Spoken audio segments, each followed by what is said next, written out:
రాష్ట్రంలో పరిస్థితి ఏమిటి అని అంటే డిఐజీ అనేవాడు మాఫియా డాన్.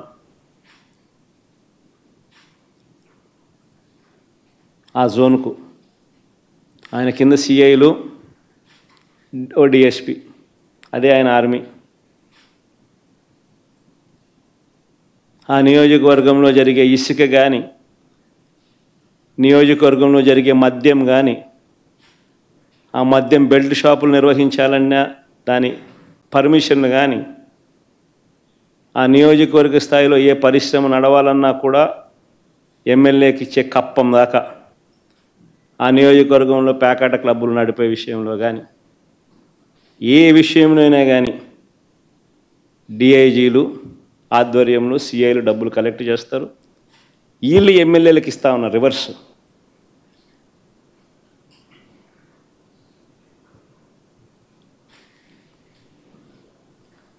సగం వీళ్ళకి ఇస్తూ ఉన్నారు, సగం పైకి పెద్దబాబుకు చిన్నబాబుకు తీసుకొని పోతూ ఉన్నారు. డిఐజీలతో నడిపిస్తూ ఉన్నారు కలెక్షన్ కార్యక్రమాన్ని.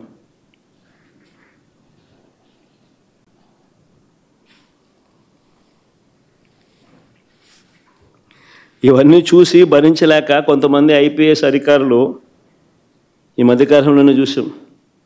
సిద్ధార్థ్ కౌశల్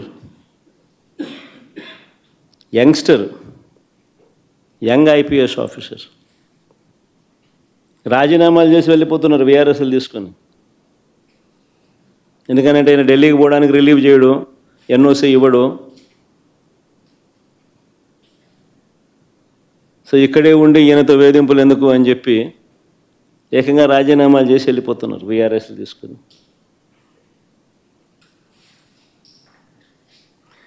ఏ ప్రభుత్వమైనా గట్టిగా పని చేస్తే, ఏ ప్రభుత్వంలో అయినా పోలీసు వ్యవస్థ అన్నది గట్టిగా ఉంటే నేరాలు చేసేవాళ్ళు రాష్ట్రం వదిలిపెట్టి వెళ్ళిపోతారు. కానీ ఇక్కడ మాత్రం మన రాష్ట్రంలో పోలీసులు రాష్ట్రాన్ని వదిలిపెట్టి వెళ్ళిపోతున్నారు మంచి ఆఫీసర్లు.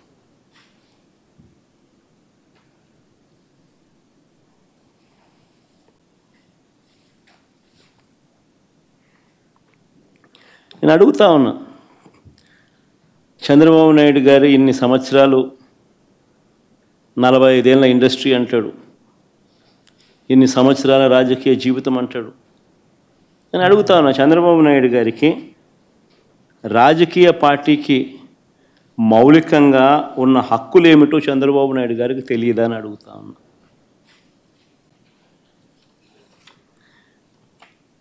మరి పెద్ద మనిషి ఇన్నాళ్ళు రాజకీయాలు ఎలా చేశాడని అడుగుతా ఉన్నా.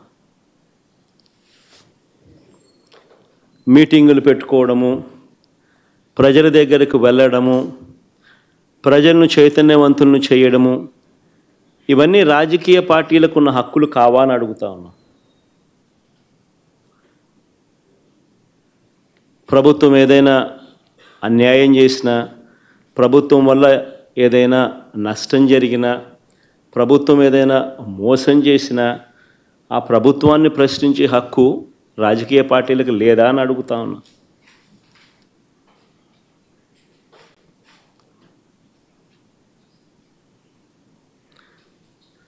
ఈ రాష్ట్రంలో నిజంగా ప్రజాస్వామ్యం అనేది ప్రమాదకర పరిస్థితుల్లో ఉంది. ఇది చెప్పడానికి నిన్నటి గుడివాడ ఘటనే ఒక కళ్ళ ఎదుట కనిపిస్తూ ఉన్న సాక్ష్యం. నిన్న గుడివాడలో అక్కడి స్థానిక జెడ్పీటీసీ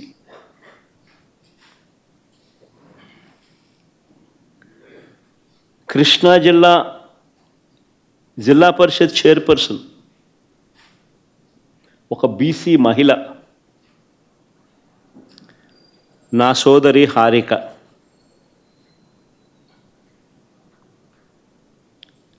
ఈ టీడీపీ సైకోలు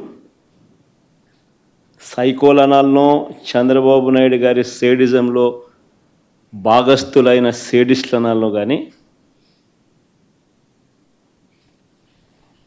ఈ టీడీపీ సైకోలు కర్రలతో, రాళ్లతో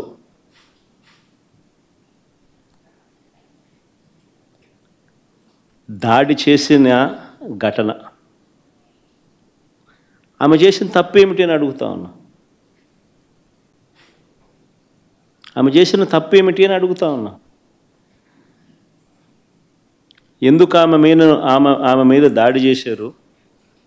ఎందుకు దుర్భాషలాడారు? ఎందుకు నోటుకొచ్చినట్టు అనరాని మాటలతో ఆమెను తిట్టారు అని అడుగుతా ఉన్నా. చంద్రబాబు చేసిన మోసాలను నిలదీస్తూ ఏమైనా అయ్యా నీ సూపర్ 6లు సూపర్ 7లు, రీకాలింగ్ చంద్రబాబుస్ మేనిఫెస్టో, చంద్రబాబు నాయుడు గారి మేనిఫెస్టోను గుర్తు తెచ్చుకుంటూ అనే కార్యక్రమంలో పాలుపంచుకుంటూ చంద్రబాబు నాయుడు గారిని ఈ సంవత్సర కాలంలో జరిగిన నష్టం, మా ప్రజలకు, మాకు, మా వాళ్లకు ఇంత నష్టం జరిగింది అని చంద్రబాబు నాయుడు గారిని ప్రశ్నించే ఈ కార్యక్రమం ఏర్పాటు చేస్తే ఆ కార్యక్రమానికి వెళ్తూ ఉందాము. తప్పేముంది?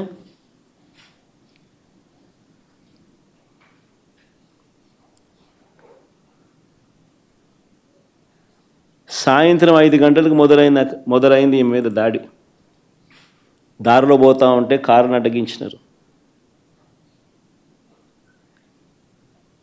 5 గంటలకు మొదలైతే 6:30 వరకు ఈ దారి కొనసాగింది. ఆమెను కారులో కూర్చోబెట్టి ఆమె భర్తను కారులో ఉంచి కారులో ఉండగా తిడుతూ,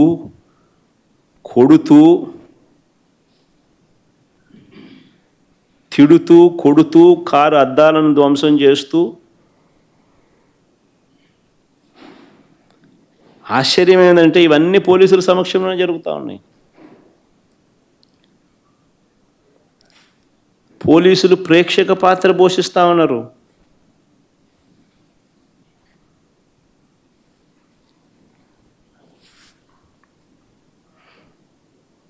నేను అడుగుతా ఉన్నా, ఇదే చంద్రబాబు నాయుడు గారిని అడుగుతా ఉన్నా, ఒక బీసీ మహిళ, ఆమెకు ఆత్మగౌరవం లేదా? ఇంతమంది కలిసి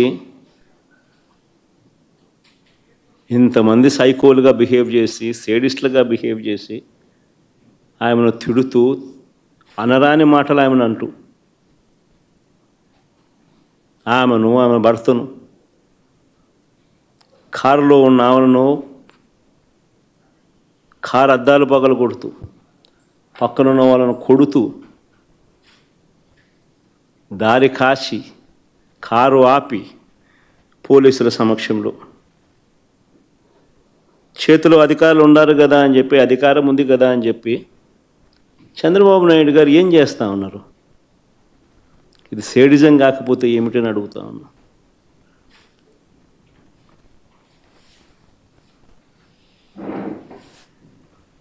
పైగా ఇంతటి హేయమైన దాడి చేసి, సిగ్గు లేకుండా దుర్భాషలాడి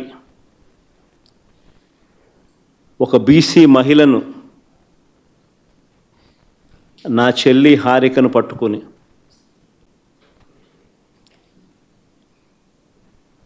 మహానటి అని తెలుగుదేశం వాళ్ళు మాట్లాడుతున్నారు.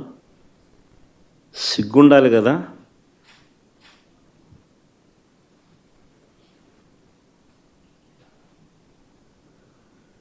మీరు తప్పు చేసి అనకూడని మాటలు మీరంటూ కారద్దాలు పగలగొట్టి దాడి చేసి ఆమెను మహానటి అంటారు.